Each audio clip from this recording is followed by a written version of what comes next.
This is a unique Mitchell motion picture studio camera.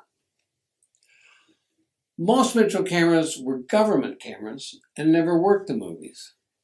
So don't be fooled by government weapons testing cameras. They look like movie cameras, but are certainly not the same. You see them on display, but they really don't have much to say. This camera was originally purchased in 1936 by Faxon Dean. He was the director of photography on over 50 movies. Faxon shot the original Braveheart in 1925. And the same year, he shot the original Lord Jim.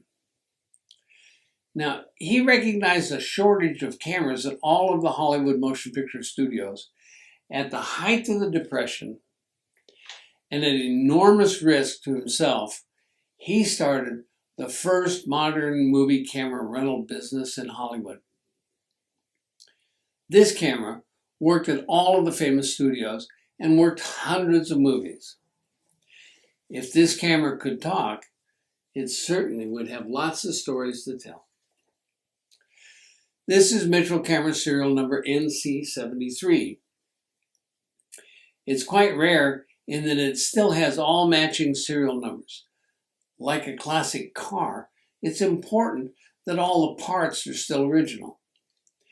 It's set up on an Akeley gyro head and would be used to follow action. Because Douglas Fairbanks' movies were so action-packed, his cameraman would have set up cameras this way. It's a Mickey Mouse ear camera and is very popular as a gift for home theaters, executive boardrooms, and reception areas. Now, this camera was designed and manufactured with sound movies in mind. Mitchell camera set the making of sound movies on its foundation. It's 80 years old and will shoot today. Starting in 1931, the U.S. government started buying Mitchell cameras, and they bought nearly the entire production run of Mitchell Standards, NCs, and GCs for more than the next 40 years. They bought more than 1,400 of them. Almost all Mitchell Standard, NC, and GC cameras became U.S. government property.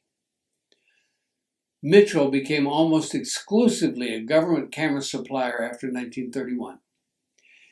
Even if they survived, government cameras never worked the movies.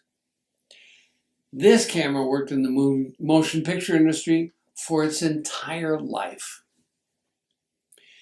Mitchell cameras that actually worked the movies are very rare. Ones that survived whole up until now are exceedingly rare. If you like cameras and are interested in how they work, this Mitchell is a fine example of mechanical craftsmanship represented in an engineering art form. I'll say it again. If only this camera could talk.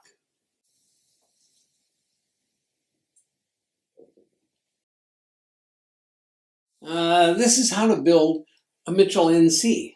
This is NC number 73. This is the take-up drive belt for the magazine. And the mag disc goes on here, slides into a little slot, and then there's a thumb screw in the back that holds the thumb, that ties the mag down. And then you put on the drive belt. And now we're going to do the matte box rod holder. Now the matte box rod holder has 2 pins on it and a dovetail. And the dovetail just slides onto the camera there. And the 2 pins line up. And then you tighten the thumb screw.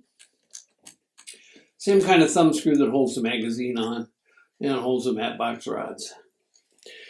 And now we're going to do the matte box rods. You just slide them in until they stop. Tighten the thumb screw. Same with the other one. There we go. And then now we're going to put on the matte box. The matte box has 1 hole and 1 clamp.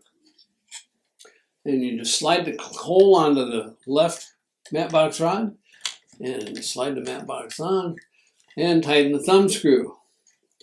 And now we're going to put on the side finder. The side finder has a dovetail on it, and it matches the dovetail in the body of the camera. And you just line up the dovetail, and matte box goes on, and you lock it. How to build a Mitchell NC.